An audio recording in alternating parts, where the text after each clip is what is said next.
اعوذ باللہ من الشیطان الرجیم بسم اللہ الرحمن الرحیم۔ سورہ آل عمران آیات نمبر 121 تا 129 میں غزوہ احد کے پس منظر میں مسلمانوں کو ثابت قدم رہنے کی تلقین، غیبی مدد کا وعدہ اور جنگ میں منافقین کا کردار۔ اعوذ باللہ من الشیطان الرجیم۔ وَإِذْ غَدَوْتَ مِنْ أَهْلِكَ تُبَوِّئُ الْمُؤْمِنِينَ مَقَاعِدَ لِلْقِتَالِ وَاللَّهُ سَمِيعٌ عَلِيمٌ۔ اور وہ وقت یاد کیجئے جب آپ صبح سویرے اپنے گھر سے روانہ ہوئے تھے اور مسلمانوں کو جنگ کے لیے مورچوں پر بٹھا رہے تھے، اور اللہ سب کچھ سننے والا اور جاننے والا ہے۔ ان آیات کا پس منظر جنگ احد ہے، جو جنگ بدر کے تقریباً 1 سال کے بعد لڑی گئی تھی۔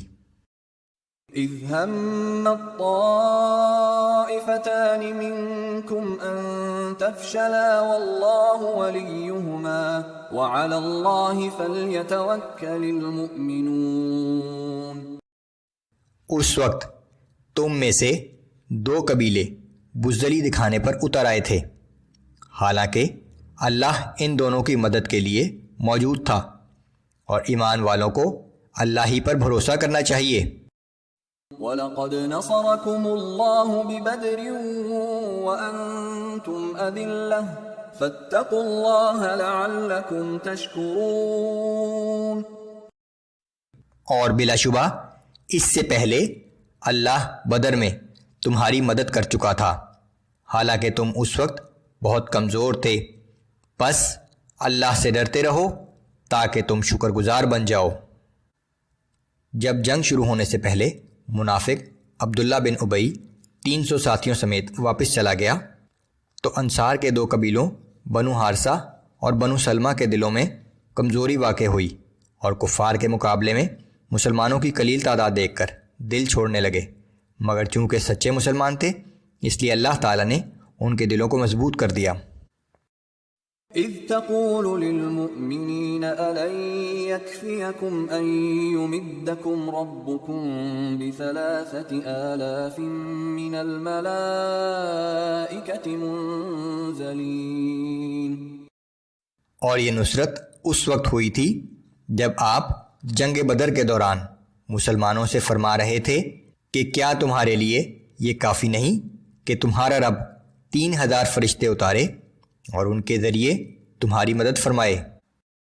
بَلَا إِن تَصْبِرُوا وَتَتَّقُوا وَيَأْتُوكُم مِّن فَوْرِهِمْ هَٰذَا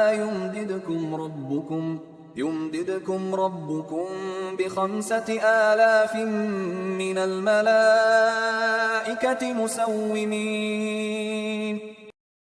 ہاں کیوں نہیں، اگر آج بھی تم صبر و استقامت اور پرہیزگاری اختیار کرو تو دشمن کے اچانک حملہ آور ہو جانے کی صورت میں تمہارا رب 5,000 مخصوص نشان والے فرشتوں کے ذریعے تمہاری مدد فرمائے گا۔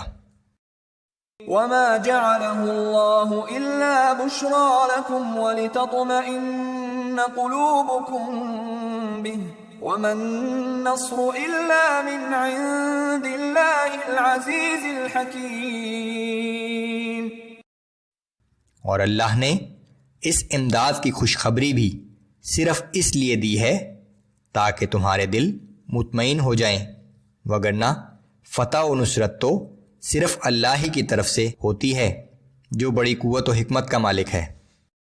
لِيَقْطَعَ طَرْفًا مِّنَ الَّذِينَ كَفَرُوا أَوْ يَكْبِتَهُمْ فَيَنقَلِبُوا خَائِبِينَ۔ اور یہ مدد اس لیے ہے تاکہ اللہ کافروں کو ایک گروہ کو ہلاک کر دے یا انہیں اس قدر ذلیل و مغلوب کر دے کہ وہ ناکام ہو کر واپس لوٹ جائیں۔ لَيْسَ لَكَ مِنَ الْأَمْرِ شَيْءٌ أَوْ يَتُوبَ عَلَيْهِمْ أَوْ يُعَذِّبَهُمْ فَإِنَّهُمْ ظَالِمُونَ۔ اے نبی صلی اللہ علیہ وآلہ وسلم، اب آپ کو ان لوگوں کے معاملے سے کوئی تعلق نہیں۔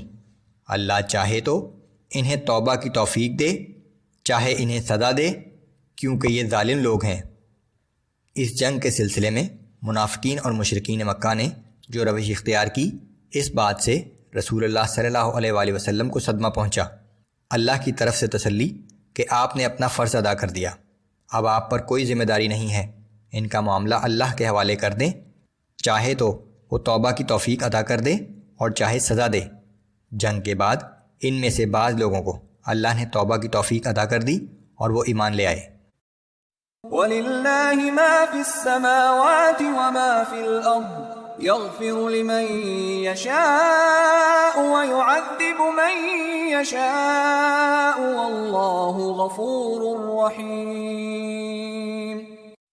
جو کچھ آسمانوں میں اور جو کچھ زمین میں ہے، اس سب کا مالک اللہ ہی ہے، وہ جسے چاہے بخش دے اور جسے چاہے سزا دے، اور اللہ بہت بخشنے والا اور ہر وقت رحم کرنے والا ہے۔